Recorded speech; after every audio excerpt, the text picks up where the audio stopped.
DNA मित्रों, आज हम सबसे पहले अमेरिका के राष्ट्रपति डोनाल्ड ट्रंप के मास्टर प्लान का विश्लेषण करेंगे। यह वो प्लान है जिसने पूरी दुनिया को कंफ्यूज कर दिया है। डोनाल्ड ट्रंप ने 48 घंटे में हॉर्मूज ना खोलने पर ईरान के पावर प्लांट पर हमले की धमकी दी थी। इस बयान से सहमी दुनिया मिडिल ईस्ट में बड़े धमाके की आशंका से डरी हुई थी, लेकिन आज ट्रंप ने अपना अल्टीमेटम वापस ले लिया। अचानक अमेरिका के राष्ट्रपति के सुर पूरी तरह बदल गए। जो ट्रंप ईरान पर सबसे बड़ा हमला करने की बात कर रहे थे, अब वो ईरान से सकारात्मक बातचीत का दावा कर रहे हैं। यानी कह रहे हैं सब कुछ ठीक हो रहा है, मिडिल ईस्ट से युद्ध खत्म करने की बात कर रहे हैं। लेकिन ईरान ने ट्रंप के दावों का खंडन किया है। ईरान के मीडिया के मुताबिक अमेरिका से किसी भी तरीके की बातचीत नहीं हो रही है। ट्रंप या उनके किसी दूत से ईरान का कोई संपर्क नहीं हुआ है। ईरान कह रहा है हमारे जवाबी हमले से डरकर अमेरिका ने इस हमले को टाला है। लेकिन ट्रंप बार बार कह रहे हैं ईरान से वार्ता के लिए फोन आया है और लगातार वार्ता जारी है। यानी इस वक्त मिडिल ईस्ट में एक नया ड्रामा शुरू हो गया। मित्रों सोचिए, बीच युद्ध ये कैसा खेल है। एक वक्त था ईरान शांति चाहता था, लेकिन अमेरिका ने हमला कर दिया। आज अमेरिका के राष्ट्रपति शांति का संदेश पोस्ट कर रहे हैं, लेकिन इस बार ईरान वार्ता की बात से इनकार कर रहा है। मित्रों ये बात सारी दुनिया जानती है। ट्रंप जो कहते हैं वो करते नहीं, और जो करते हैं उसके बारे में बताते नहीं। इसलिए ट्रंप के नए बयान को उनका मास्टर प्लान कहा जा रहा है। आज आपको मिडिल ईस्ट के नए घटनाक्रम के बारे में सिलसिलेवार तरीके से जानना चाहिए। मिडिल ईस्ट में बदल रहे घटनाक्रम के बीच आज आपको समझना चाहिए आखिरकार सबसे बड़े हमले की धमकी के बाद अचानक ट्रंप का हृदय परिवर्तन क्यों हो गया। आज आपको यह भी समझना चाहिए क्यों दुनिया को ट्रंप की बातों पर भरोसा नहीं हो रहा है, और इससे पहले कब कब ट्रंप अपनी कही बातों से पलट चुके हैं, यानी शांति की बात कहकर हमला कर चुके हैं। मित्रों आज आपको ट्रंप के ऐलान पर ईरान की उल्टी प्रतिक्रिया की वजह भी जाननी चाहिए, लेकिन सबसे पहले आपको ट्रंप के उस बयान के बारे में जानना चाहिए जिससे इस नए घटनाक्रम की शुरुआत हुई।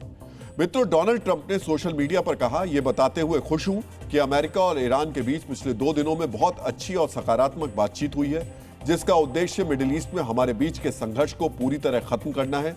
यह बातचीत इस हफ्ते भी जारी रहेगी। इस बातचीत के अच्छे माहौल और प्रगति को देखते हुए मैंने रक्षा विभाग को निर्देश दिया है कि ईरान के पावर प्लांट और ऊर्जा ढांचे पर होने वाली सभी सैन्य हमलों को 5 दिनों के लिए रोक दिया जाए। यह फैसला इस शर्त पर है कि बातचीत सफल रहे। मित्रों दुनिया के तेल संकट को देखते हुए ट्रंप के इस बयान से मिडिल ईस्ट समेत पूरी दुनिया को राहत की सांस लेनी चाहिए, लेकिन सच्चाई यह है कि ट्रंप का बयान कुछ और ही कह रहा है, लेकिन मिडिल ईस्ट में होता है कुछ और दिखाई, जो उस समय होता दिख रहा है वो कुछ और ही है। इसलिए किसी को आसानी से शांति की बातों पर भरोसा नहीं है। आज हमने भी आपके लिए ट्रंप के इस बयान को डिकोड किया है। मित्रों एक तरफ ट्रंप कह रहे हैं 2 दिन से अमेरिका और ईरान से सकारात्मक बातचीत हो रही है, और दूसरी तरफ 48 घंटे के अंदर ही उन्होंने ईरान पर बड़े हमले की धमकी भी दे डाली थी। ट्रंप कह रहे हैं ईरान से बातचीत मिडिल ईस्ट में हमारे बीच संघर्ष खत्म करने के लिए हो रही है, लेकिन 2 दिन से ईरान, इजराइल और अमेरिका एक दूसरे पर मिसाइलें बरसा रहे हैं। ट्रंप ने ईरान के पावर प्लांट पर हमले का प्लान सिर्फ 5 दिनों के लिए टाला है, उसे पूरी तरीके से खत्म नहीं किया है। इससे संकेत मिलते हैं ट्रंप एक बार फिर अपनी बात से पलट सकते हैं, यानी ईरान पर बड़ा हमला कर सकते हैं। ट्रंप ने अपने बयान में बताया है अगर बातचीत सफल नहीं रहती तो अमेरिका हमला कर सकता है। मित्रों ये वो वार्ता है जिसके होने की पुष्टि अभी तक ईरान ने नहीं की है। यानी ट्रंप के इस बयान से मिडिल ईस्ट के युद्ध की गुत्थी सुलझने के बजाय और ज्यादा उलझ गई। क्या वाकई ट्रंप अब मिडिल ईस्ट से अमेरिका से एग्जिट चाहते हैं अमेरिका का, या फिर ईरान पर बड़े और निर्णायक हमले के लिए थोड़ा वक्त ले रहे हैं? मित्रों ट्रंप के बयान के बावजूद अब तक मिडिल ईस्ट में शांति की उम्मीद बहुत मजबूत नहीं दिख रही। तो इसकी सबसे बड़ी वजह है ट्रंप पर ईरान का अविश्वास, जो एक बार फिर से सामने आ गया। एक तरफ ट्रंप ने कहा ईरान और अमेरिका के बीच शांति वार्ता हो रही है, मिडिल ईस्ट में युद्ध खत्म होने की बात हो रही है। दूसरी तरफ ईरान की मीडिया ने इस बात को पूरी तरीके से खारिज कर दिया। ईरान की समाचार एजेंसी फार्स ने अमेरिकी राष्ट्रपति ट्रंप के साथ किसी भी तरीके के संपर्क से इनकार किया है। फार्स ने ईरान सरकार के बड़े सूत्र के हवाले से बताया ट्रंप से किसी मध्यस्थ के जरिए भी बात नहीं चल रही। इसके अलावा काबुल में ईरानी दूतावास का पोस्ट भी नई कहानी ही बता रहा है। अफगानिस्तान में ईरान के दूतावास ने जो पोस्ट किया उसकी हेडलाइन थी ईरान की कड़ी चेतावनी के बाद ट्रंप पीछे हटे। इसके बाद इस पोस्ट में कहा गया इस्लामिक गणराज्य ईरान ने चेतावनी दी थी कि यदि अमेरिका ईरान के ऊर्जा ढांचे पर कोई हमला करता है तो वो पूरे क्षेत्र की ऊर्जा संरचना को निशाना बनाएगा। इसके बाद ट्रंप पीछे हट गए और उन्होंने कहा कि उन्होंने हमले को टालने का आदेश दिया है। मित्रों, ईरान की मीडिया ने वार्ता करने की बात नहीं मानी। ईरान के किसी नेता की तरफ से वार्ता पर बयान नहीं आया। इसके बाद एक बार फिर से ट्रंप सामने आए। पहले उन्होंने सोशल मीडिया पर पोस्ट किया था, इस बार वो कैमरे के सामने आ गए। आज आपको ट्रंप के बयान के कुछ महत्वपूर्ण हिस्सों को बहुत ही ध्यान से सुनना चाहिए, क्योंकि ट्रंप का यह बयान मिडिल ईस्ट की जंग की दिशा तय कर सकता है। मैंने फोन नहीं किया, उन्होंने फोन किया। वे एक डील करना चाहते हैं।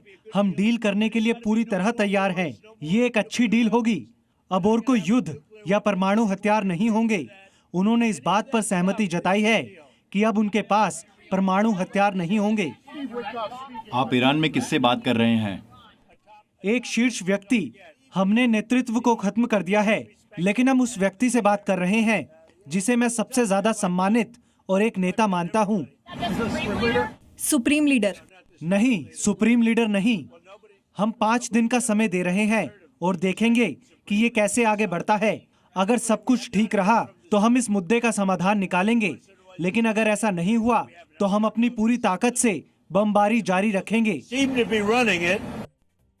मित्रों, भले ही ईरान वार्ता की बात नहीं स्वीकार कर रहा हो, लेकिन ट्रंप कह रहे हैं वार्ता के लिए फोन ईरान की तरफ से आया और वार्ता ईरान के सबसे सम्मानित नेता के साथ हुई। हालांकि ट्रंप ने उस नेता का नाम नहीं बताया। ट्रंप ने एक तरफ कहा वार्ता बहुत अच्छी चल रही है, दूसरी तरफ यह भी बताया अगर वार्ता सफल नहीं हुई तो फिर से बमबारी शुरू कर दी जाएगी। इस वार्ता को लेकर ट्रंप ने कुछ और खुलासे भी किए। ट्रंप ने बताया इससे पहले ईरान से जो नेता बात कर रहे थे, यानी स्टीव विटकॉफ और जेरेड कुशनर ही ईरान से अभी भी बातचीत कर रहे हैं। ट्रंप ने दावा किया आज भी ईरान और अमेरिका के बीच बातचीत हो सकती है।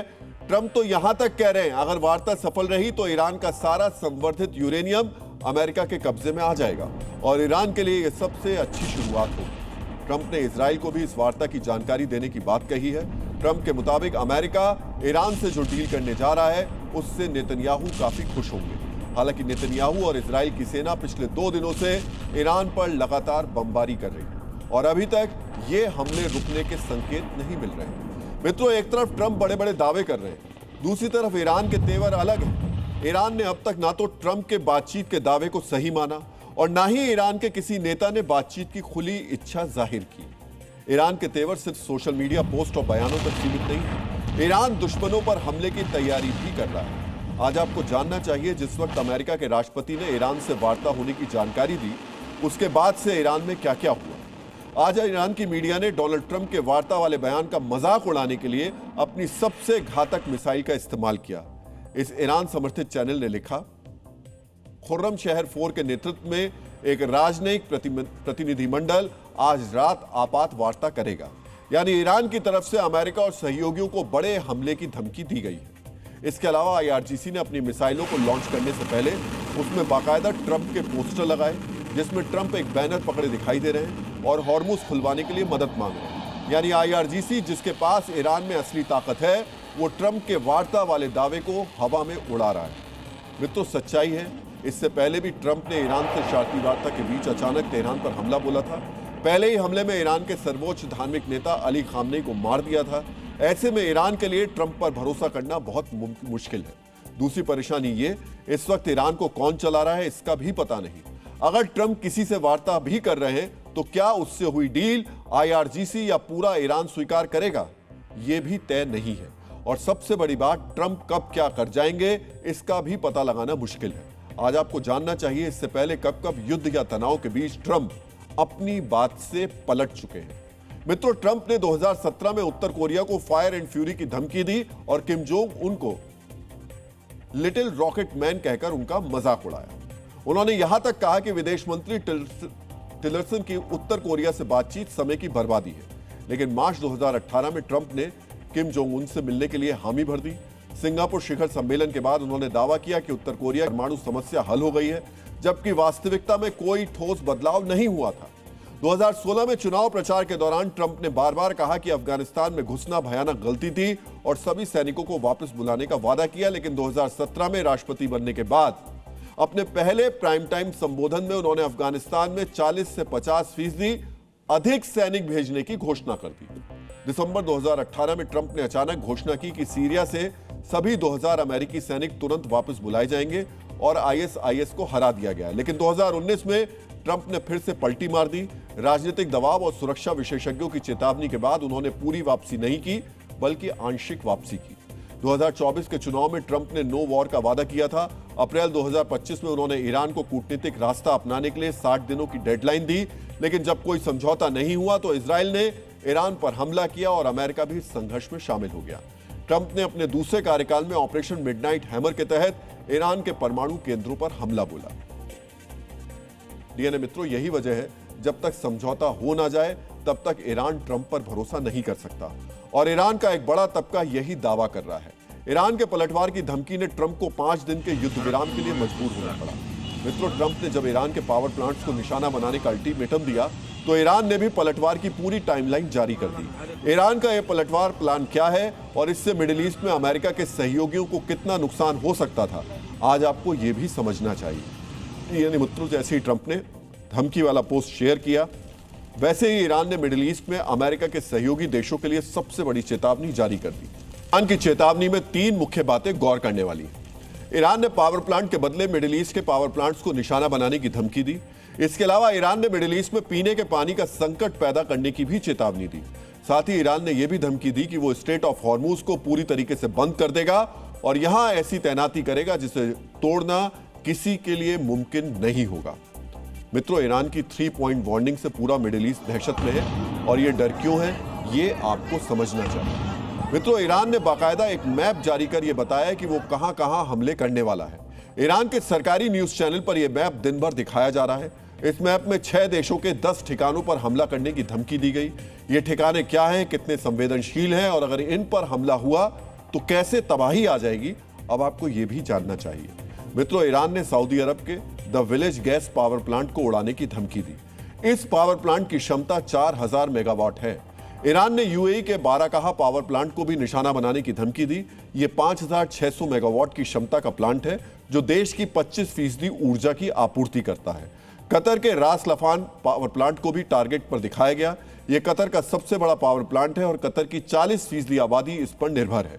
इसमें कुवैत के 3 पावर प्लांट्स को भी दिखाया गया, अलजौर दक्षिण, अलजौर उत्तर और शफाया एनर्जी पार्क। अगर ये तीनों पावर प्लांट तबाह हुए तो कुवैत की 20% आबादी अंधेरे में रहेगी।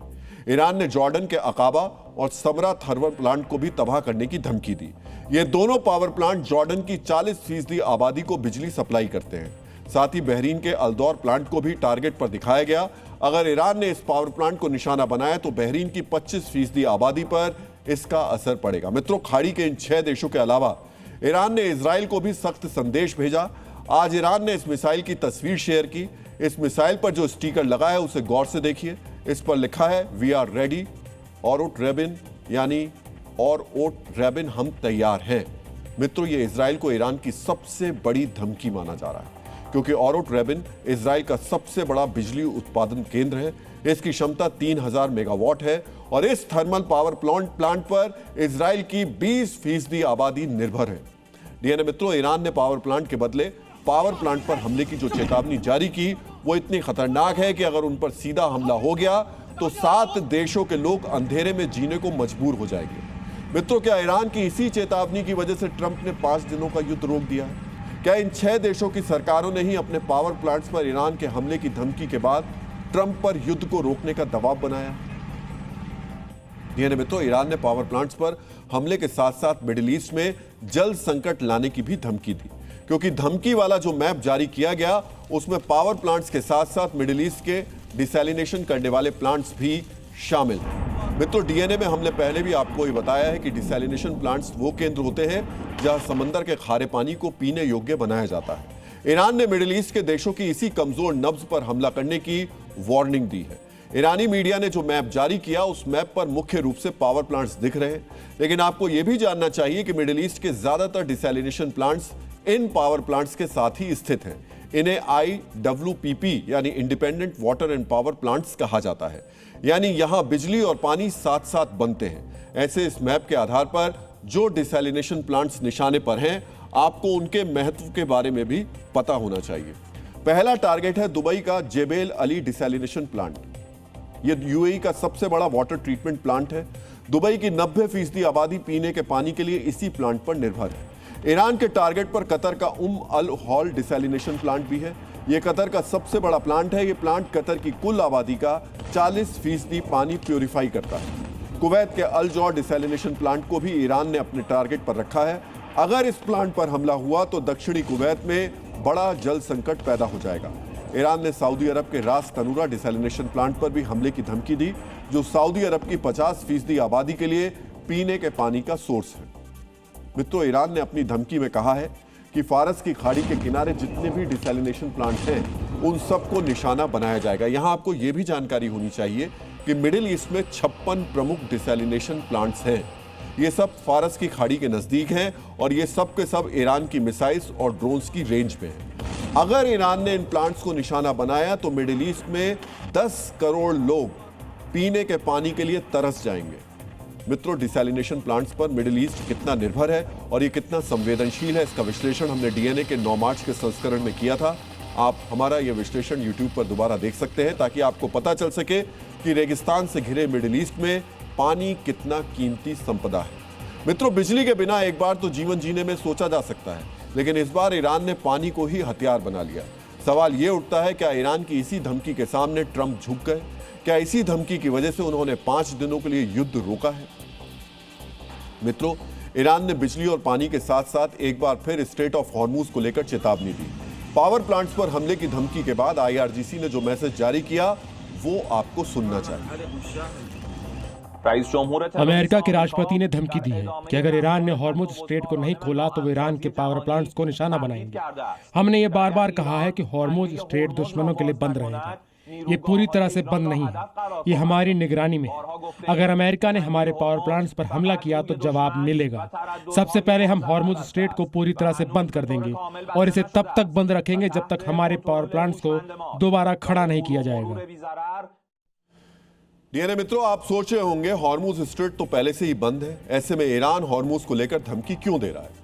तो आपको यह जानना चाहिए कि स्ट्रेट ऑफ हॉर्मुज को पूरी तरह से बंद नहीं किया गया है। भारत, चीन और अब जापान के जहाजों को स्ट्रेट ऑफ हॉर्मुज को पार करने की अनुमति दे दी गई है। इसके अलावा दूसरे जहाजों को भी ईरान ने इस शर्त पर हॉर्मुज पार करने की अनुमति दी है कि वो चीन की करेंसी युआन में पेमेंट करे। लेकिन ईरान ने ऐलान किया है कि अगर उनके पावर प्लांट्स पर हमला हुआ तो वो इस समुद्री रास्ते को हमेशा के लिए बंद कर देंगे। मित्रों, ये धमकी कितनी बड़ी है, आपको विस्तार से ये जानना चाहिए। ईरान ने ट्रंप की धमकी के जवाब में स्ट्रेट ऑफ हॉर्मुज को पूरी तरीके से बंद करने की चेतावनी दी थी। स्ट्रेट ऑफ हॉर्मुज के अलावा ईरान ने पूरी फारस की खाड़ी को बंद करने की धमकी दे दी, लेकिन सबसे बड़ी धमकी यह दी कि ईरान फारस की खाड़ी में पूरी तरीके से बारूदी सुरंगें बिछा देगा। मित्रों, समुद्री सुरंगें वाली यह धमकी कितनी भयंकर है, आपको यह इतिहास की एक घटना से समझने की जरूरत है। 1981 से लेकर 1988 के बीच ईरान इराक युद्ध में जब हॉर्मुज स्ट्रेट में टैंकर वॉर लड़ी जा रही थी, उस वक्त भी ईरान ने हॉर्मुज स्ट्रेट में बारूदी सुरंगों का जाल बिछा दिया था। मित्रों, दर्जनों जहाज इन बारूदी सुरंगों से टकरा गए थे। अमेरिकी नेवी के 2 जहाजों को भी बारूदी सुरंगों से नुकसान पहुंचा था। इन बारूदी सुरंगों को हटाने के लिए अमेरिका को ऑपरेशन प्राइम चांस चलाना पड़ा था। मित्रों, हॉर्मुज स्ट्रेट में लगी ईरान की माइंस को पूरी तरह हटाने में लगभग 14 महीने का वक्त लग गया था। यह वक्त तब लगा था जब ईरान ने सिर्फ हॉर्मुज स्ट्रेट के इलाके में बारूदी सुरंग बिछाई थी। जरा सोचिए, अगर पूरी फारस की खाड़ी में बारूद बिछा दी गई तो यह कितना खतरनाक हो जाएगा। यह समुद्री मार्ग कितने सालों के लिए बंद पड़ा रह जाएगा और यह पूरी दुनिया के लिए कितना बड़ा संकट साबित होगा। मित्रों, ट्रंप 5 दिन का युद्ध रोकने की वजह कोई भी दे, लेकिन सच यही है कि ईरान ने मिडिल ईस्ट की तीनों लाइफलाइन, बिजली, पानी और तेल, तीनों पर तलवार लटका दी है। यही वजह है कि ट्रंप को युद्ध में अल्प विराम लगाना पड़ा है। डीएनए मित्रों, ट्रंप ने ईरान पर हमला रोकने के लिए ऐलान के साथ साथ एक मोर्चे से अपने सैनिकों को पीछे भी खींच लिया। सवाल उठ रहा है, अगर ट्रंप ईरान से शांति वार्ता कर रहे हैं तो इराक से सैनिकों की वापसी क्यों हुई? मित्रों, पलटवार की धमकियों और ईरान युद्ध में अल्पविराम के बीच अमेरिका और नेटो सैनिकों के इस मूवमेंट को भी समझने की जरूरत है। इराक में अमेरिका समेत नेटो के सैकड़ों सैनिक दशकों से तैनात हैं, लेकिन अब अचानक इन सैनिकों को इराक छोड़ने का अल्टीमेटम दे दिया गया।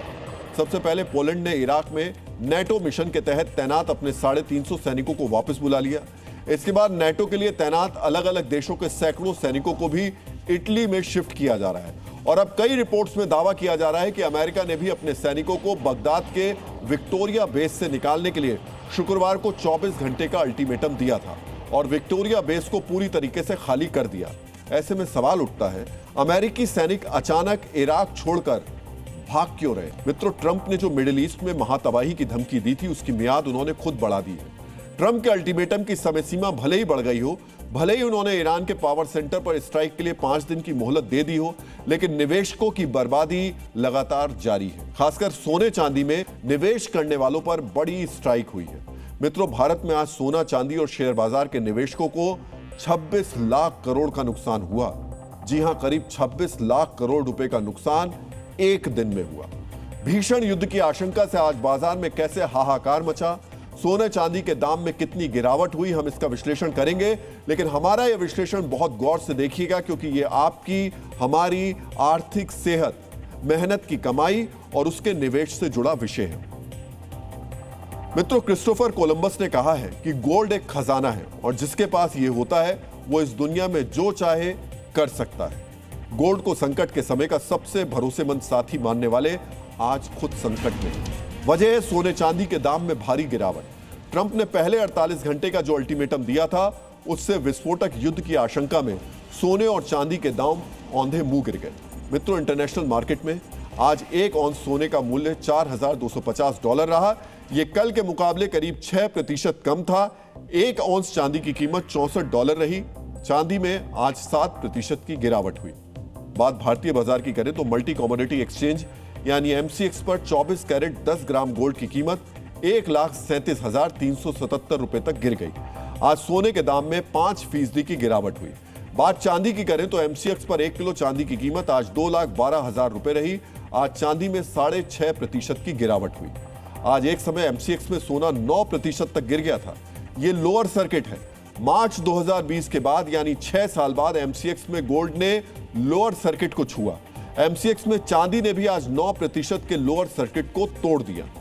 मित्रों, सोचिए, जिस सोने चांदी को चंद दिन पहले तक सबसे सुरक्षित निवेश माना जा रहा था, जिस सोने चांदी को संकट का साथी माना जाता था, उसमें पैसा लगाने वाले निवेशक आज खुद संकट में हैं। यह संकट कितना बड़ा है, अब इसे समझिए। पिछले एक हफ्ते में गोल्ड में 11% की गिरावट हो चुकी है। यह 1983 के बाद यानी करीब 43 साल बाद एक हफ्ते में सबसे बड़ी गिरावट है। 28 से 29 जनवरी को भारत में 24 कैरेट का 10 ग्राम सोना 1,80,000 रुपए था। आज 24 कैरेट के 10 ग्राम सोने की कीमत 1,38,000 रुपए रह गई है। यानी 2 महीने से भी कम समय में 10 ग्राम सोना खरीदने वाले निवेशकों को 42,600 रुपए का नुकसान हो चुका है। सोना अपने रिकॉर्ड मूल्य से करीब 24% नीचे आ चुका है। अगर किसी ने लाभ कमाने के इरादे से 100 ग्राम सोना खरीदा होगा तो उसे करीब 4,26,000 रुपए का नुकसान हो गया। यह कितना बड़ा नुकसान है, इसे ऐसे समझ सकते हैं कि एक किसान को PM सम्मान निधि में हर साल 6,000 रुपए मिलते हैं। यानी एक किसान को PM सम्मान निधि में 71 साल में जो पैसा मिलेगा, उतना नुकसान सोने में निवेश करने वालों को 54 दिन में हो चुका है। चांदी में निवेश करने वालों का हाल भी ऐसा ही है। मित्रों, 29 जनवरी को चांदी का दाम 4,10,000 रुपए प्रति किलो के रिकॉर्ड पर था। आज MCX पर 1 किलो चांदी के दाम 2,12,000 रुपए किलो तक की गिरावट रही। यानी चांदी अपने रिकॉर्ड कीमत से 1,98,000 रुपए प्रति किलो तक गिर चुकी है। मोटे तौर पर चांदी के दाम में करीब 50% की गिरावट हुई है। मित्रों, भारत में एक औसत परिवार की हर महीने आमदनी करीब 30,000 रुपए है। यानी 29 जनवरी को अगर किसी ने 1 किलो चांदी खरीदी तो उसे औसतन उस भारतीय परिवार की 7 महीने की आमदनी के बराबर का नुकसान हुआ। सोचिए, भारत में एक गोली नहीं चली, लेकिन करोड़ों निवेशक लहूलुहान हो गए। मित्रों, एक गोली से आदमी एक बार मरता है, लेकिन सोने चांदी और शेयर बाजार में निवेश पर होने वाले घाटे से निवेशक बार बार मर रहे हैं। समझिए, अगर आपने जनवरी के महीने में सोने में 1 लाख रुपए का निवेश किया था तो आज आपका पैसा करीब 80,000 रुपए रह गया है। अगर आपने चांदी में 1 लाख रुपए का निवेश किया था तो यह निवेश घटकर 56,000 रह गया। सोने चांदी में गिरावट से दुनिया में कितने लोग प्रभावित हुए हैं, हम आपको विस्तार से बताएंगे। लेकिन पहले जानते हैं कि आखिर जिस गोल्ड के बारे में यह धारणा है कि दुनिया में युद्ध हुआ तो सोने का दाम बढ़ता है, वो निवेशकों को नुकसान के आंसू क्यों रुला रहा है। मित्रों, अब हम जो बताने जा रहे हैं उसे बहुत गौर से सुनिएगा।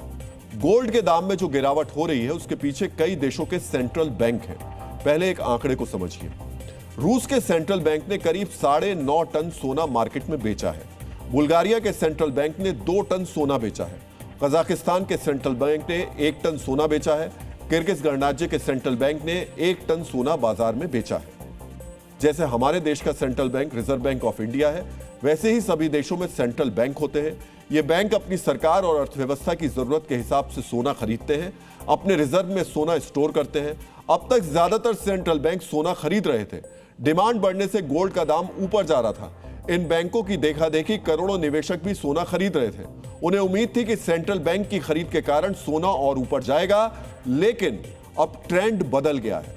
मित्रों, अब इस बदले हुए ट्रेंड के दिलचस्प समीकरण को भी समझ लीजिए। सेंट्रल बैंक सोना बेचकर डॉलर खरीद रहे हैं। यह बदलाव इसलिए हुआ क्योंकि ईरान संकट बढ़ने के बाद डॉलर की मांग बढ़ी है। संकट काल में गोल्ड के मुकाबले कैश करेंसी की मांग बढ़ी है। कैश करेंसी के तौर पर डॉलर पहली पसंद है। सरल शब्दों में कहें तो डॉलर में निवेशकों का भरोसा बढ़ा है। हर देश अपने रिजर्व में गोल्ड और डॉलर रखता है। पहले गोल्ड का रिजर्व बढ़ रहा था, अब रिजर्व के लिए डॉलर की मांग बढ़ी है। इसका एक साथ 2 असर हुआ। सेंट्रल बैंक सोना बेच रहे हैं, इससे मार्केट में गोल्ड की सप्लाई बढ़ी। सेंट्रल बैंकों की खरीद घटने से सोने को लेकर निवेशकों का विश्वास कम हुआ, इससे सोने की कीमत लगातार गिर रही है। दूसरा, डॉलर मजबूत हुआ है। जब डॉलर मजबूत होता है तो सोने की कीमत और ज्यादा गिरती है। यानी अब समीकरण उलट गया है। इसका नुकसान उन निवेशकों को हुआ है जिन्होंने मुनाफा कमाने के लोभ में सोना खरीदा और उसे होल्ड किया था। निवेशकों ने सिर्फ फिजिकल गोल्ड नहीं खरीदा था, गोल्ड ETF में भी निवेश किया था। ज्वेलरी खरीदी थी, यानी किसी भी रूप में अगर आपने सोना खरीदा था तो आज आपको नुकसान हुआ है। मित्रों, दुनिया में करीब 3 अरब लोगों ने किसी न किसी रूप में सोने और चांदी में निवेश किया। अब ये लोग नुकसान में हैं। यह आंकड़ा भारत की आबादी से 2 गुना है। सोने के दाम में 24% की गिरावट से करीब $5 ट्रिलियन यानी 470 लाख करोड़ रुपए का नुकसान हुआ है। यह नुकसान कितना बड़ा है उसे समझिए कि भारत की GDP $4 ट्रिलियन यानी 376 लाख करोड़ की है। सोने चांदी के निवेशकों को भारत की GDP से 94 लाख करोड़ ज्यादा का नुकसान हुआ है। इसे ऐसे भी समझ सकते हैं कि सोना खरीदने वालों को जितना नुकसान हुआ है, दुनिया के महज 3 देशों की सालाना कमाई यानी GDP उससे ज्यादा है। मित्रों, दुनिया की आबादी करीब 850 अरब है। 300 अरब लोगों को गोल्ड में गिरावट से नुकसान हुआ है, यानी हर तीसरे आदमी को सोने के दाम में गिरावट चुभ रही है। मित्रों, यह तो दुनिया की बात हुई। सोने चांदी के दाम में गिरावट से भारत में कितने लोग प्रभावित हुए, भारतीयों को कितना नुकसान पहुंचा, यह जानना भी जरूरी है। यह सीधे तौर पर हम भारतवासियों से जुड़ा मुद्दा है, इसलिए अब हम जो बता रहे हैं उसे बहुत ही ध्यान से सुनिएगा। भारत में करीब 90 लाख निवेशकों ने गोल्ड ETF में निवेश किया। सोने के दाम में गिरावट से इन्हें करीब 86,000 करोड़ से ज्यादा का लॉस हुआ, यानी नुकसान हुआ। यह कितना बड़ा नुकसान है इसे ऐसे समझिए कि भारत के चंद्रयान 3 मिशन का बजट करीब 600 करोड़ था। 86,000 करोड़ में चंद्रयान मिशन जैसे 140 मिशन पूरे किए जा सकते थे। करीब 10 लाख निवेशकों ने चांदी में पैसा लगाया। चांदी के दाम घटने से उन्हें करीब 25,000 करोड़ का नुकसान हुआ। मित्रों, इसरो का सालाना बजट करीब 13,700 करोड़ रुपए का है। 25,000 करोड़ रुपए इसरो का 2 साल का बजट है। सिल्वर ETF में निवेश करने वाले लोगों को करीब 15,000 करोड़ का नुकसान हुआ। मित्रों, आईफोन बनाने वाली दुनिया की सबसे बड़ी कंपनी फॉक्सकॉन ने तमिलनाडु में 15,000 करोड़ का निवेश किया है।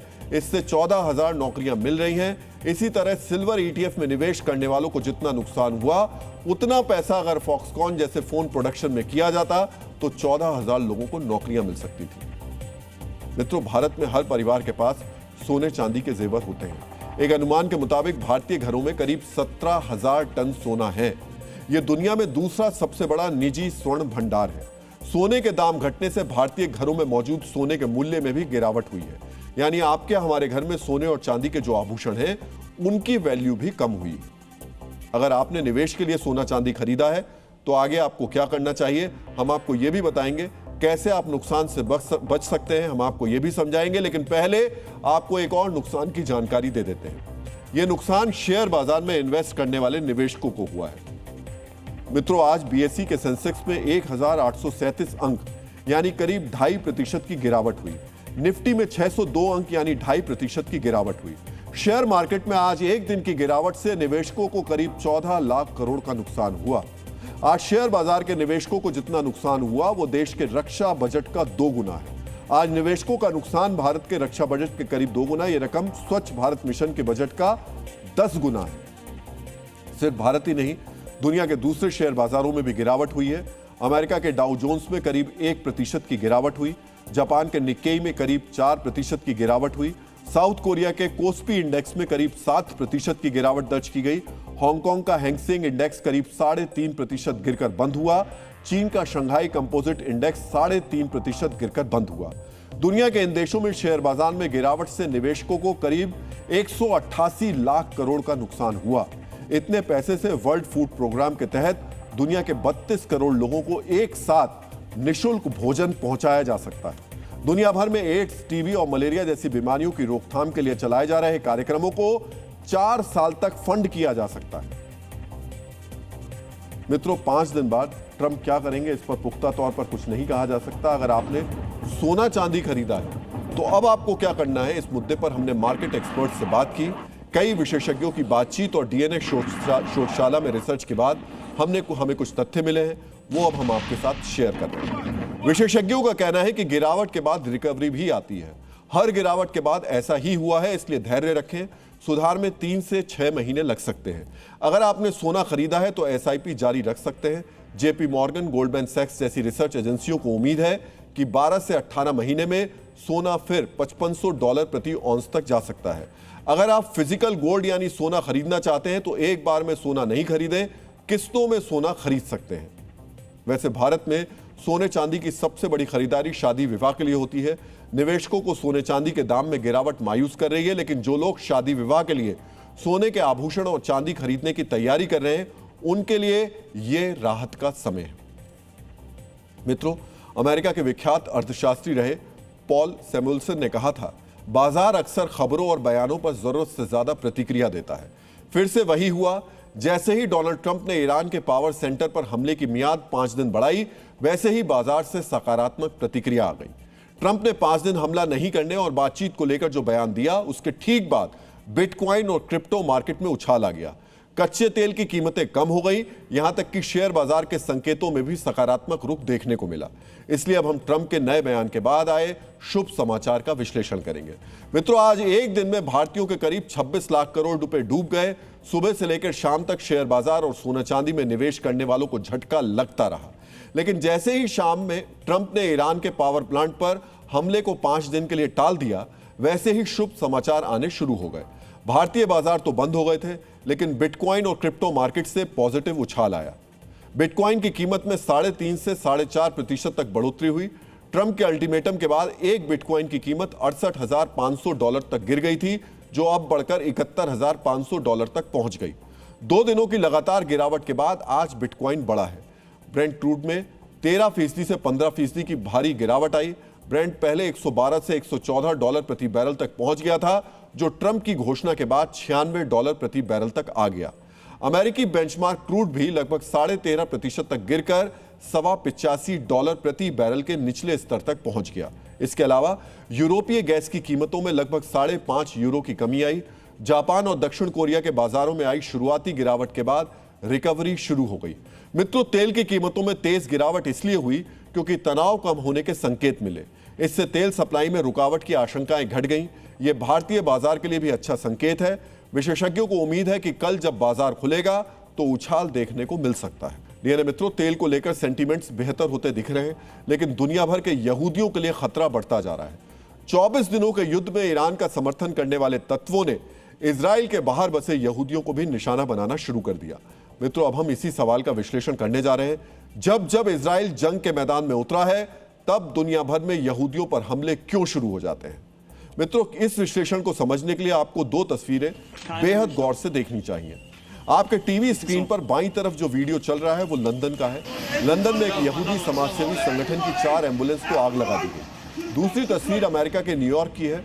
न्यूयॉर्क में हवाई पट्टी पर उतरते विमान के सामने दमकल का एक ट्रक आ गया।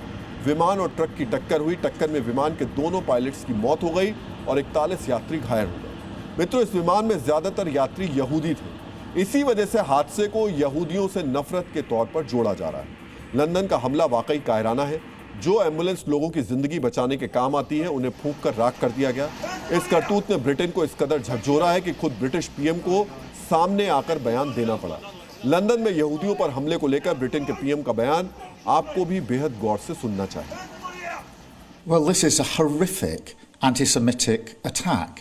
ये एक भयानक यहूदी विरोधी हमला है और निश्चित रूप से देश भर का यहूदी समुदाय काफी चिंतित है। मैं आज सुबह से ही समुदाय के नेताओं के संपर्क में हूँ। हमारे समाज में यहूदी विरोधी भावना का कोई स्थान नहीं है और वास्तव में ये महत्वपूर्ण है कि हम सभी ऐसे क्षण में एक साथ खड़े हों। That we all stand together at a moment like this. मित्रों, बयान सालों से आ रहे हैं लेकिन यहूदियों के खिलाफ हिंसा थम नहीं रही। यहां आपको जानना चाहिए कि ईरान युद्ध के दौरान ये दुनिया भर में यहूदियों के खिलाफ हिंसा की पहली घटना नहीं है। 12 मार्च को अमेरिका के मिशिगन में एक शख्स ने यहूदी धर्मस्थल के बाहर खड़े लोगों पर ट्रक चढ़ा दिया था। इस हमले में 30 से ज्यादा लोग घायल हो गए। 14 मार्च को नीदरलैंड्स में एक यहूदी स्कूल के बाहर बम धमाका किया गया। इस बम धमाके में स्कूल की इमारत को नुकसान पहुंचा। मित्रों, लड़ाई ईरान और इजराइल की चल रही है लेकिन निशाने पर दुनिया भर के यहूदी आ गए। यहूदियों के खिलाफ हिंसा और नई नफरत की इस लहर को समझने के लिए आपको कुछ आंकड़े बेहद गौर से देखने चाहिए। मित्रों, ईरान के युद्ध को 24 दिनों का वक्त बीत चुका है। इन 24 दिनों में दुनिया भर में यहूदियों पर 154 हमले हो चुके हैं। इस युद्ध की वजह से यहूदियों के खिलाफ नफरत में 34% की बढ़ोतरी हुई है। मित्रों, नफरत की इन घटनाओं की जब जांच की गई तो सामने आया कि 50% हमलों या नफरत भरी घटनाओं की वजह ईरान का युद्ध है। यह दुनिया भर में एक पैटर्न बन चुका है। जब जब इजराइल युद्ध में उतरता है तो यहूदियों को निशाना बनाया जाता है। ब्रिटेन की रिसर्च एजेंसी CST का दावा है कि इजराइल के युद्ध में उतरने के बाद इजराइल के बाहर रहने वाले यहूदियों के खिलाफ हिंसा या नफरत के मामलों में 600% का इजाफा हो जाता है। घटनाएं और आंकड़े आपने देख लिए। अब आपको हम यहूदियों के खिलाफ हिंसा के कारण बताने जा रहे हैं। मित्रों, इस्लामिक जगत और उससे जुड़े तत्व यहूदियों को इजराइल से जोड़कर देखते हैं। Israeli agency world Zionist organisation के मुताबिक यहूदी विरोधी सोच के 2 मकसद होते हैं। पहला मकसद होता है यहूदियों पर हमले करके इजराइल पर मानसिक प्रेशर बढ़ाया जाए। दूसरा मकसद होता है इजराइल के बाहर मौजूद यहूदियों को बदनाम करना ताकि जिस पक्ष से इजराइल का युद्ध है उसे न्याय संगत करार दिया जा सके। मित्रों, आपको याद होगा 7 अक्टूबर के आतंकी हमले के खिलाफ जब इजराइल ने गाजा में सैन्य कार्रवाई शुरू की थी, उस दौरान दुनिया के अलग अलग देशों में इजराइल के खिलाफ बड़े प्रदर्शन शुरू हुए थे। पहले इन प्रदर्शनों के जरिए हमास के आतंक को आजादी का संघर्ष दिखाने की कोशिश की गई। फिर इन प्रदर्शनों और कथित गुस्से की आड़ में यहूदियों पर हमले किए गए। अगर आप इस हिंसा से जुड़े आंकड़े देखेंगे तो आप भी चौंक जाएंगे। मित्रों, गाजा युद्ध के पहले साल यानी 7 अक्टूबर 2023 से अक्टूबर 2024 के बीच दुनिया भर में यहूदियों के खिलाफ हिंसा और नफरत की 10,000 से ज्यादा वारदात सामने आई। युद्ध से पहले के हालात की तुलना करें तो यहूदियों पर हमले की घटनाओं में 21% का इजाफा हुआ। यहूदी संपत्तियों को नुकसान पहुंचाने के मामले 20% बढ़ गए। यूनिवर्सिटी और कॉलेजेस में यहूदी छात्रों के खिलाफ भेदभाव के मामलों में 84% की बढ़ोतरी दर्ज की गई। मित्रों, हालात और आंकड़े बताते हैं कि मानवाधिकारों के नाम पर बातें बड़ी बड़ी की जाती हैं, लेकिन दुनिया के एक तबके के अंदर यहूदियों के लिए नफरत का स्तर आज भी जस का तस मौजूद है। डीएनए मित्रों, जिस तरह यहूदियों पर हमले बढ़ रहे हैं उसी तरह दुनिया में तेल की सप्लाई की लाइफलाइन यानी स्ट्रेट ऑफ हॉर्मूज पर भी खतरा लगातार बढ़ रहा है। हॉर्मूज की घेराबंदी ने पूरी दुनिया की नाक में दम कर दिया है और आज ईरान ने एक ऐसी तस्वीर पेश कर दी जिसे देखकर लगा कि हॉर्मूज पर लगा यह ताला जल्द नहीं खुलने वाला। अब हम आपको यही तस्वीर दिखाने जा रहे हैं। मित्रों, 1 मिनट 18 सेकंड के इस वीडियो में ईरान ने अपना अंडरग्राउंड मिसाइल केंद्र दिखाया है। इस वीडियो को गौर से देखने पर आपको पता चलेगा कि जमीन के नीचे बनी एक सुरंग के अंदर सैकड़ों मिसाइलें रखी हुई हैं। जैसे ही ऑर्डर आता है इन मिसाइलों को अंडरग्राउंड बंकर से बाहर निकाला जाता है और फिर दुश्मन की तरफ दाग दिया जाता है।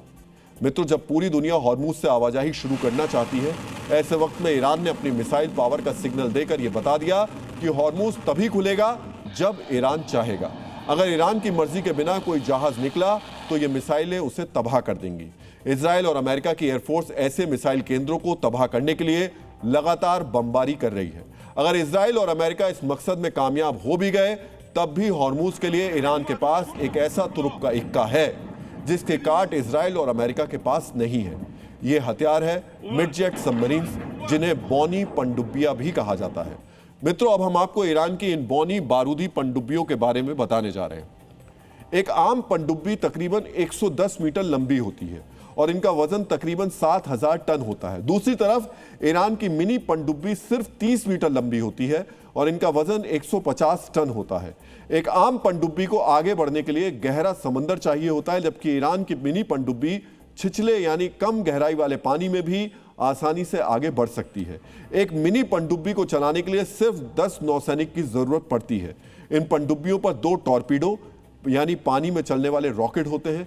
इसके साथ साथ हर मिनी पनडुब्बी पर 4 छोटी दूरी की मिसाइल्स भी रहती हैं, यानी एक मिनी पनडुब्बी कम से कम 6 टारगेट्स को हिट कर सकती है।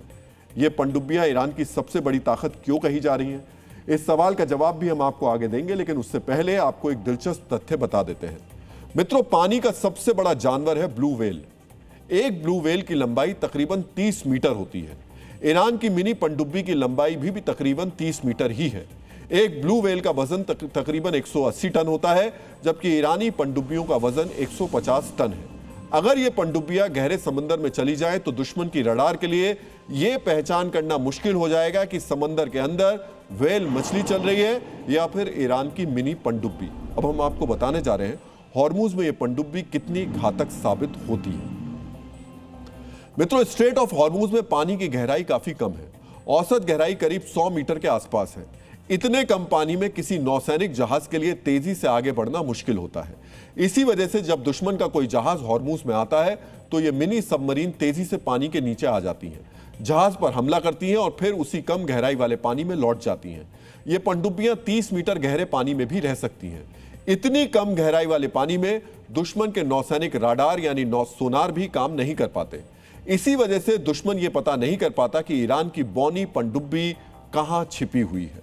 मित्रों, ईरान के पास ऐसी 40 पनडुब्बियां हैं। ये पनडुब्बियां ही वो दहशत है जिसके चलते अब तक अमेरिकी नौसैनिक बेड़े ने हॉर्मुज के अंदर कदम नहीं रखे। मित्रों, संयुक्त राष्ट्र के पूर्व महासचिव बान की मून ने कहा था कि दुनिया की समस्याएं आपस में जुड़ी हुई हैं, एक का असर सब पर पड़ता है। ऐसे में जब समस्या के केंद्र में ईरान या मिडिल ईस्ट हो तो उसका भारत पर असर पड़ना स्वाभाविक है, विशेषकर ऊर्जा क्षेत्र में। इसीलिए आज प्रधानमंत्री नरेंद्र मोदी ने ईरान वॉर का भारत पर असर की बात करने के लिए वो आज संसद में आए और संसद में उन्होंने कुछ बातें रखी। उन्होंने करीब 25 मिनट तक देश से संवाद किया। संवाद के दौरान पीएम मोदी ने बताया कि मध्य पूर्व में युद्ध की वजह से जो ऊर्जा संकट बना है उसका देश पर क्या असर पड़ा है, तेल और गैस की कमी से निपटने के लिए सरकार क्या क्या कर रही है और इस वैश्विक संकट के बीच देशवासियों को क्या करने की जरूरत है। इसलिए आज हम ईंधन संकट पर प्रधानमंत्री के आश्वासन का विश्लेषण करेंगे, लेकिन सबसे पहले पीएम मोदी के संवाद को हम संक्षेप में आपको बताना चाहेंगे। मित्रों, पीएम मोदी ने स्पष्ट शब्दों में कहा, यह जंग भारत के लिए सिर्फ खबर नहीं है, सीधी चिंता है। उन्होंने कहा, युद्धग्रस्त क्षेत्रों में फंसे लगभग 1 करोड़ भारतीयों की सुरक्षा सरकार की सबसे बड़ी प्राथमिकता है। प्रभावित भारतीयों की मदद के लिए 24 घंटे कंट्रोल रूम और आपातकालीन हेल्पलाइन स्थापित की गई है। पीएम ने आश्वस्त किया कि युद्ध के बावजूद देश में पेट्रोल, डीजल और एलपीजी की कोई कमी नहीं होने दी जाएगी। देश के पावर प्लांट में गर्मियों में पावर सप्लाई के लिए कोयले का स्टॉक उपलब्ध है। उन्होंने स्वीकार किया कि इस संकट ने भारत के सामने आर्थिक, राष्ट्रीय सुरक्षा और मानवीय दृष्टिकोण से नई चुनौतियां पेश की हैं। पीएम मोदी ने कहा कि भारत ने सभी पक्षों से शांति बनाए रखने और बातचीत के माध्यम से विवाद सुलझाने की अपील की है। अब हम आपको सुनाते हैं प्रधानमंत्री ने ईरान वॉर को भारतीय दृष्टिकोण से क्यों अहम बताया। भारत में बड़ी मात्रा में कच्चा तेल, गैस और फर्टिलाइजर जैसी अनेक जरूरी चीजें हॉर्मुज स्ट्रेट के रास्ते से आती हैं। युद्ध के बाद से ही हॉर्मुज स्ट्रेट में जहाजों का आना जाना बहुत चुनौतीपूर्ण हो गया है। बावजूद इसके हमारी सरकार का ये प्रयास रहा है कि पेट्रोल, डीजल और गैस की सप्लाई बहुत ज्यादा प्रभावित न हो, देश के सामान्य परिवारों को परेशानी भी कम से कम हो, इस पर हमारा फोकस रहा है। भारत अपनी जरूरत का 60% एलपीजी, बड़ी मात्रा में कच्चा तेल और फर्टिलाइजर आयात करता है। एलपीजी का 90% हिस्सा हॉर्मुज के रास्ते ही भारत आता है, इसलिए देशवासियों पर इसका असर होना स्वाभाविक है। प्रधानमंत्री मोदी ने अपने संवाद के दौरान बताया कि ऊर्जा संकट से निपटने के लिए सरकार ने क्या क्या किया है और क्या कर रही है। उन्होंने कहा कि पिछले 11 वर्षों में भारत ने अपनी ऊर्जा निर्भरता को कम करने के लिए गैस और तेल आयात करने वाले देशों की संख्या 27 से बढ़ाकर 41 कर दी है। अंतर्राष्ट्रीय बाजार में अनिश्चितता को देखते हुए सरकार अपने रणनीतिक तेल भंडार का प्रबंधन कर रही है। प्रधानमंत्री ने कहा कि सरकार वैश्विक तेल कीमतों और आपूर्ति श्रृंखला की बारीकी से निगरानी कर रही है ताकि घरेलू कीमतों पर बोझ ना बढ़े। ऊर्जा सुरक्षा के लिए महत्वपूर्ण हॉर्मुज मार्ग से भारतीय जहाजों की सुरक्षित आवाजाही सुनिश्चित की गई है। भारत ने अपने राष्ट्रीय हितों को सर्वोपरि रखते हुए रूस से रियायती दरों पर तेल आयात जारी रखा है, जिससे ग्लोबल कीमतों में उछाल के बावजूद देश को राहत मिली है। ऊर्जा क्षेत्र में आत्मनिर्भरता के लिए घरेलू स्तर पर तेल और गैस की खोज और उत्पादन को तेज करने के निर्देश दिए गए हैं। पीएम ने कहा कि लंबी अवधि के संकट से बचने के लिए सरकार इथेनॉल और ग्रीन हाइड्रोजन जैसे विकल्प ईंधनों पर निवेश कर रही है। मित्रों, पीएम मोदी जब ईंधन वाली समस्या का समाधान बता रहे थे तब उन्होंने कोरोना का जिक्र कर देश को आगाह भी किया। हम आपको पीएम मोदी का वो संदेश भी सुनाते हैं। हम कोरोना के समय भी एकजुटता से ऐसी चुनौतियों का सामना कर चुके हैं। अब हमें फिर से उसी तरह तैयार रहने की आवश्यकता है। धीरज के साथ, संयम के साथ, शांत मन से हमें हर चुनौती का मुकाबला करना है और यही हमारी पहचान है, यही हमारी ताकत है। प्रधानमंत्री ने जो संदेश दिया वो बहुत स्पष्ट है। वैश्विक ऊर्जा संकट का भले ही अब तक भारत पर व्यापक असर नहीं पड़ा हो, लेकिन आगे के लिए प्रधानमंत्री ने आगाह कर दिया है। मित्रों, जिस चीज के लिए हम दूसरों पर निर्भर हैं, उस पर जब संकट आए तो सतर्क और तैयार रहने में ही समझदारी है, वो भी तब जबकि ईरान वॉर जारी है। पीएम मोदी ने कहा कि भारत शांति के पक्ष में है। इसके लिए भारत सरकार ने अलग अलग देशों से बात भी की है। भारत ने हर मंच पर युद्ध को लेकर चिंता जताई है। उन्होंने कहा कि आम लोगों पर हमले बिल्कुल बंद होने चाहिए। ऊर्जा और परिवहन ढांचे पर हमले भी बंद होने चाहिए। जहाजों को निशाना नहीं बनाया जाना चाहिए। उन्होंने साफ कहा, हॉर्मुज जैसे अंतर्राष्ट्रीय जलमार्ग को बंद करना अस्वीकार्य है। संसद में खड़े होकर पीएम मोदी ने ईरान पर न सिर्फ भारत का पक्ष साफ किया, बल्कि ऊर्जा संकट और उससे जुड़े समाधान की चर्चा भी की। लेकिन कांग्रेस का कहना है कि प्रधानमंत्री ने जो कहा उसमें कुछ भी नया नहीं है, इस पर बहस होनी चाहिए। हम सुनाते हैं प्रियंका गांधी ने क्या कहा। उन्होंने ये कहा और देश को अवगत किया है कि परिस्थितियां क्या हैं। कुछ ज़्यादा नई बात नहीं कही है, लेकिन हमने जो नोटिस दिया है डिस्कशन के लिए, वो डिस्कशन होना चाहिए ताकि हम भी जवाब दे पाए, पूरा सबके पक्ष सामने आए। मेरे ख्याल से वो अच्छा रहेगा। मित्रों, ईरान वॉर पर चर्चा के लिए कल प्रधानमंत्री मोदी ने सुरक्षा संबंधी कैबिनेट समिति की बैठक की, जिसमें 8 बड़े केंद्रीय मंत्री शामिल थे। अजीत डोभाल जैसे अधिकारी थे। बैठक में ऊर्जा और ईंधन सुरक्षा, भारतीय नागरिकों की सुरक्षा, आर्थिक प्रभाव और महंगाई पर नियंत्रण को लेकर चर्चा हुई। आज संसद में विदेश मंत्री एस जयशंकर ने पहले सरकार का पक्ष रखा और फिर खुद प्रधानमंत्री मोदी ने बताया कि मिडिल ईस्ट में लगी आग से बचाने के लिए भारत क्या क्या कर रहा है। भारत मिडिल ईस्ट ही नहीं, समूची दुनिया में शांति चाहता है। भारत का ईरान के साथ ऐतिहासिक संबंध रहा है। विशेषकर कश्मीर और ईरान के बीच गहरे ऐतिहासिक, भाषाई और धार्मिक संबंध रहे हैं। कश्मीर को अक्सर ईरान सगीर यानी छोटा ईरान भी कहा जाता है। यही कारण है कि जब से ईरान युद्ध शुरू हुआ तब से कश्मीर में बेचैनी दिख रही है। खलीफा की हत्या के खिलाफ विरोध प्रदर्शन हुए। अब ईरान के लिए कश्मीर के लोग धन जुटा रहे हैं। महिलाएं अपनी कीमती ज्वेलरी दान कर रही हैं। कोई सैलरी दे रहा है तो कोई कीमती बर्तन दे रहा है। इसलिए अब हम ईरानियों के लिए कश्मीरियों के जज्बात का डीएनए टेस्ट करेंगे। मित्रों, हमारी बाईं तरफ आप मेज पर रखी ज्वेलरी की तस्वीरें देख रहे हैं, जिसमें गोल्ड की चेन है, अंगूठी है, बेशकीमती हार है, चांदी के बर्तन है। कश्मीरी संस्कृति की पहचान माने जाने वाले तांबे के भी बर्तन हैं और 100 और 500 के नोट भी हैं। इसके बाद भी महिलाएं इकट्ठा होकर अपने गहने दे रही हैं। जिनके पास जो है वो जमा कर रहे हैं। जहां ये ज्वेलरी, बर्तन और पैसे जमा हैं, वहां पर ईरान के पूर्व supreme leader ayatollah Ali Khamenei की तस्वीर लगी है। पूर्व खलीफा की तस्वीर इसलिए लगाई गई है क्योंकि ये जितना कुछ इकट्ठा किया गया है वो सब कुछ ईरान भेजा जाएगा। किसी ने गहने दिए तो बडगाम के एमएलए मुंतजिर मेहंदी ने अपनी 1 महीने की पूरी सैलरी दे दी। जिन लोगों ने दान दिया है उसमें शिया ही नहीं बल्कि सुन्नी भी हैं। मित्रों, ये सिर्फ दान नहीं है, कश्मीरियों की एक बड़ी आबादी किस तरह ईरान के साथ जुड़ा महसूस करती है, इसका ये एक नया प्रमाण है।